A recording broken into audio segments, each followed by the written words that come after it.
তুই পাচ্ছে না, এখানে একজন রয়েছে যে ভয় পাচ্ছে কোনো কারণ ছাড়াই। আমরা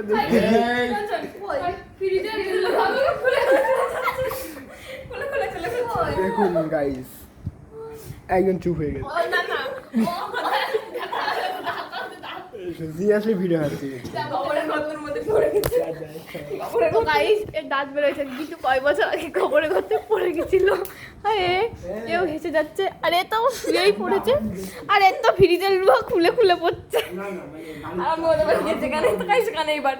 সেখানেই জল পড়ে। অল সবাই তো আমরা আজকে হেসেই যাচ্ছি। আমি আরো তখন থেকে বসেই রয়েছি, আমাদের কোনো অঙ্কই নেই। ঠিক আছে, আসলে স্যার বলো তো মানে ও ইউটিউবে ছাড়বে, তার তো দাঁত দেখা যাবে। ও আমি কি মুখে কাজে আমি মুখে কাজে লেগে কি করে হলো? তো কাজই তো খাস। প্রথম আমার বাড়িতে ফ্রিতে পাস ওই জন্য মেরে দিস। দ্বিতীয় সংখ্যা আসলে তাহলে কার অঙ্ক? ও আমাদের অঙ্ক।